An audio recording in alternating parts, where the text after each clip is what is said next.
The Technology Acceptance Model. TAM, TAM2, and TAM3 are theoretical frameworks for understanding how technology can be used in the learning environment.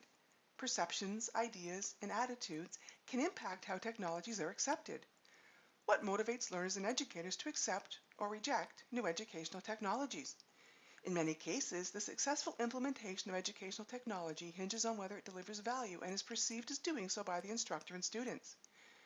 TAM theory asserts if a person perceives a technology to be easy to use and they perceive it to be useful for their needs, they will be more likely to use the technology. Positive perception in both areas contributes to an intention to use, which could lead to actual use of the technology. The theory looks at soft factors that are subjective and unique to everyone in the acceptance of technology. If educators look at a technology and think, it looks easy to use and it might be useful to me, they will be more likely to try it. These perceptions could influence their attitude towards the technology, which could influence their behavioral intention, which could in turn influence actual usage. The attitude could evolve from, I think I might want to use it, to, I'm actually going to use it. TAM is all about behavior, understanding how we use technology and the behavior we use towards it, perceptions of how easy or difficult a technology is to use, and whether it will be useful informs intention to use, which correlates to actual usage. TAM has little to do with the technology itself. TAM2, created due to the realization that external forces influence the use of technology, builds on TAM. TAM2 incorporates two additional theoretical constructs, social influence processes and cognitive instrumental processes.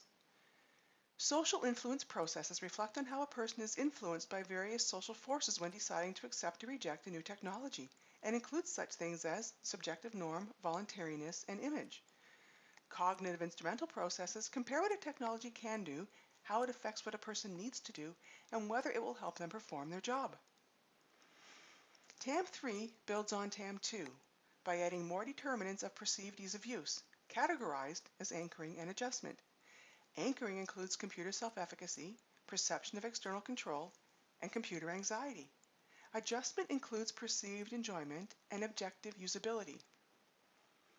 Even with the evolution of TAM theory to TAM2 and TAM3, some limitations remain, including lack of recommended design changes to make technology easier to use.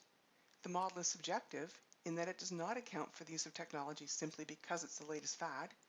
It draws simplistic conclusions from behavior, and it does not account for group usage because it focuses on the individual. These limitations could all affect TAM's application in educational settings. So what are some of the implications for educators? The TAM model provides a framework for approaching teaching and/or the introduction of new technologies.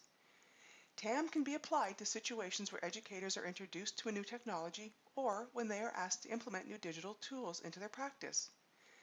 Educators should always be considering how they can better serve their students.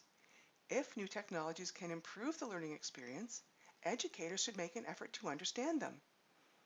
One study found usefulness had a significantly greater correlation with usage behavior than did ease of use, meaning users would have a higher tolerance for difficult-to-use technology if the technology was useful to them.